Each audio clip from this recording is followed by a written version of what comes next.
রে মিলন মেম্বার রে নির্বাচন করাইলাম আমরা, নির্বাচন করাইলাম আমরা, সামনে আবার নির্বাচন কষ্টের টিয়া টুয়ন আছে 8 মেম্বার কাছে চলাই। সালাম আলাইকুম মেম্বার সাহেব। ওয়ালাইকুম আসসালাম।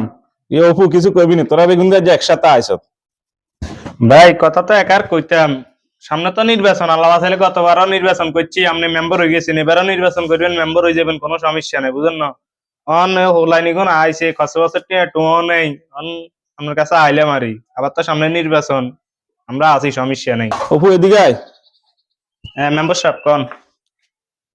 ধর এগুন নিয়ে খরচ করিস, সামনে তো আর নির্বাচন, এগুন দিয়ে হোলাইন তুই চা পানি খাইছিস, এগুন দিয়ে খরচ করিস, আর আল্লাহ ভোট করিস। ইনশাল্লাহ যদি মেম্বারে নির্বাচিত হই তাহলে যা তোরা তো যা করবি, আয় আছি ভাই আছি, তো কোনো টেনশন নাই। না ভাইয়া ঠিক আছে, তো এই হ্যাঁ। মাথাটা তো দোয়া দোয়া খায়ের করি দেন। বাইলে ভোট করিস, হোলাইন হলে কইস বাইলে ভোট চাইতে এলাকাতে আনবি। হ্যাঁ ইনশাআল্লাহ ঠিক আছে, তো নির্বাচনের টাইমে দেব হ্যাঁ ঠিক আছে। আচ্ছা আচ্ছা খা রে মেম্বার সাহেব তো আজ কোবাই দি চলিয়ে আসি, হ্যাঁ তো হেটে যেমনে বুঝদি এমনে বুঝিলো। আট নির্বাচন কে নির্বাচন করুন, যে টিয়ে হিঙে না আমরা আট।